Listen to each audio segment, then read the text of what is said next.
আমি রামজান সাহেব আমরা সামনে টিকতেন না। আমি তাই আপনি চ্যালেঞ্জ গ্রহণ করেন আমার, আমি আপনার দেখাই দিব। 40 বছর আগে নবীকে নবী হিসেবে বলতো, খাতামুন নাবিয়িন বলতো, রাহমাতুল্লিল আলামিন বলতো, রাসূল বলতো এবং নবী বলতো। দেখাইতে না পারলে গান কেটে জুতার তলা লাগাই দিন। তারপরেও তিনি রসুলুল্লাহ হিসাবে গণ্য হয়েছিলেন 5 বছর বয়সে, 10 বছর বয়সে না। তিনি রসুলুল্লাহ হয়েছিলেন কত বছর বয়সে? 40 বছর বয়সে। যে জিনিস পেয়ে তিনি রসুল হলেন তার নাম কোরআন। তার নাম কি?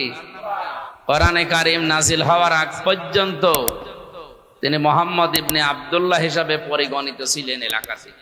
তার চরিত্রের সার্টিফিকেট দেওয়া হিসাবে মানুষেরা হয়তো তাকে বলতো যে আপনি আল আমিন, আস সাদিক, এই সমস্ত নামগুলো, কিন্তু রসুলুল্লাহ কেউ বলতো না।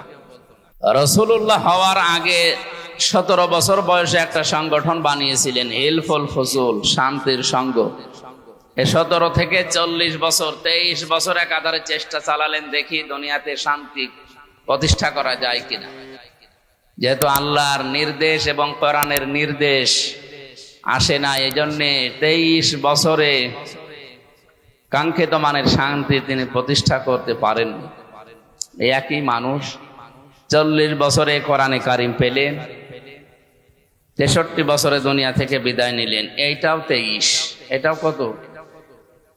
আগের 23-এর ফল 0, পরের 23-এ তিনি লক্ষ লক্ষ মানুষ হাজির করেছিলেন এই কোরআনের পতাকা তোলে। কথা বলেন এখন। এমনকি শেষ ভাষণ যেদিন দিচ্ছিলেন তার ভাষণ ছিল মাত্র 27 মিনিট।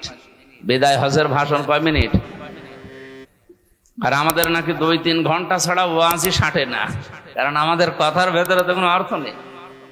নবীজির প্রতিটি কথার ভেতরে লক্ষ লক্ষ কথা লুকিয়ে থাকতো। সুবহানাল্লাহ বলে।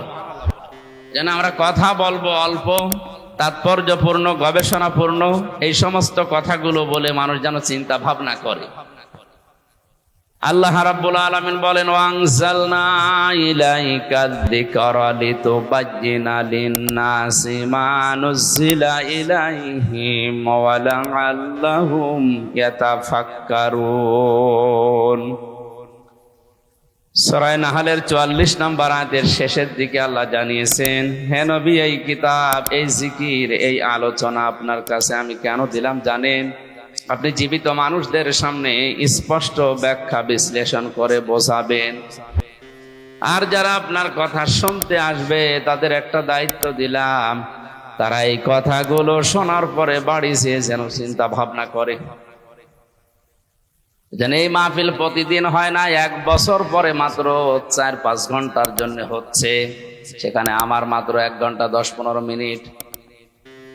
এই 1 ঘন্টা 10-15 মিনিটের ভেতরে যে কথাগুলো কোরআন থেকে, হাদিস থেকে গবেষণামূলক ভাবে আমরা বলার চেষ্টা চালাবো, আপনাদের উচিত হচ্ছে এই কথাগুলো নিয়ে আসলে আমাদের প্র্যাকটিক্যাল লাইফে চিন্তা ভাবনা করা।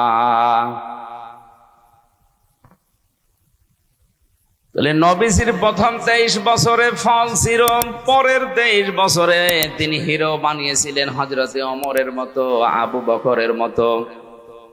এমনকি তার সামনে যখন বিদায় হসে 27 মিনিটের বক্তব্যের সময় মানুষ ছিল তার সামনে প্রায় 1,14,000। কয়জন? 1,14,000 মানুষের সামনে শেষ ভাষণ দেওয়ার সময় নবীজি বলেছিলেন, তারাক্তু ফীকুম আমরাইন, আমি 2টি জিনিস তোমাদের জন্য রেখে গেলাম। লাং তাদিল্লু মজারে, বর্তমান, ভবিষ্যৎ, প্রেজেন্ট, ফিউচার। এর আগে লান এসেছে, আরবি গ্রামার অনুযায়ী কথাটার অর্থ দাঁড়ায় কখনোই তোমরা পথভ্রান্ত হবে না, পথভ্রষ্ট হবে না, লাঞ্ছিত হবে না। এমনকি এ কথার ভেতরে না খেয়ে থাকবে না, এ কথা আছে। তাদিল্লু শব্দের প্রায় 33টা অর্থ আমি পেয়েছি। লাঞ্ছিত হবে না, না খেয়ে থাকবে না, মায়ের খাবে না, অপমান হবে না, দুনিয়ায় মাথা উঁচু করে তোমরা বাঁচতে পারবে।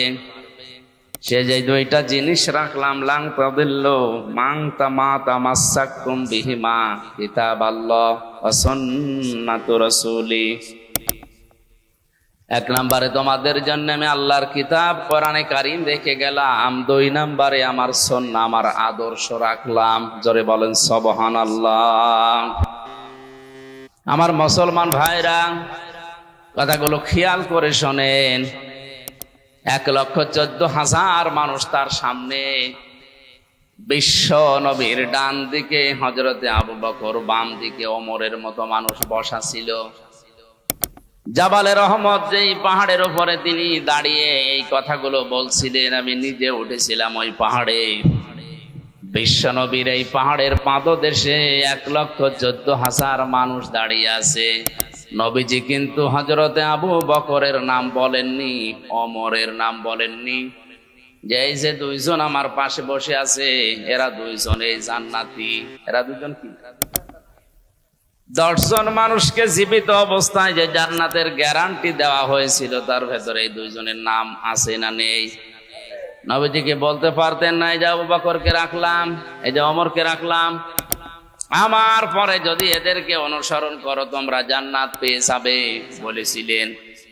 বলেন বলেন।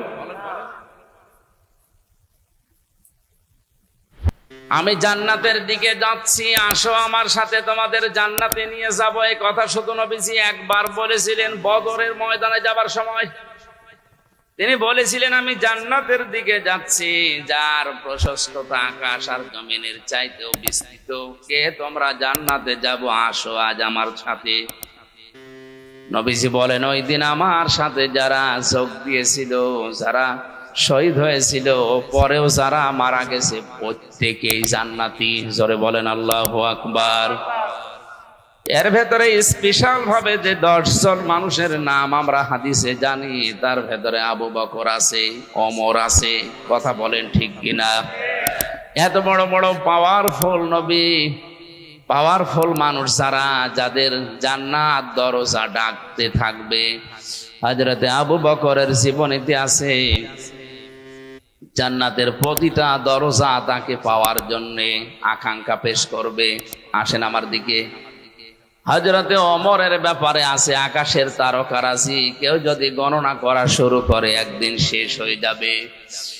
হযরতে ওমর যে নেকির কাজ দুনিয়ায় করেছিলেন, 26 বছর বয়সে মুসলমান হওয়ার পর যেই কয়দিনই বেঁচে ছিলেন, মাত্র এই কয়েক বছরে তিনি এত বেশি নেকির কাজে আঞ্জাম দিয়েছেন, কিয়ামত পর্যন্ত কেউ যদি ওমরের নেকি গণনা করে শেষ হবে না।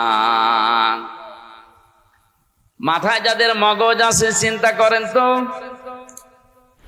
যে মানুষগুলো সামনে পেছনে বসে আছে, এই মানুষগুলোকে নবীজি নাম ধরে বলতে পারলেন না কেন? যে এদেরকে রেখে গেলাম, এদের মেনে নিলেই জান্নাত পেয়ে যাবে। এ কথা বলেননি এই কারণে, এই কারণ নবী ছাড়া কারো ঈমান নিরাপদ না। যে কোনো সময় মানুষকে শয়তান বেঈমান করে ফেলতে পারে। নবীজি নবীদেরকেও শয়তান ধোঁকা দিয়েছে, কিন্তু আল্লাহ নিজে স্পেশাল ভাবে তাদেরকে বাঁচিয়েছেন। তাদের কথা আলাদা, বাকি পৃথিবীর কাউকে কারো নিরাপদ না ঈমান। হযরতে ওমর নিজেই বলতেন মাঝে মাঝে, হুযায়ফা ইবনুল ইয়ামিনকে ডাক দিয়ে, এ হুযায়ফা, তুমি তো নবীজির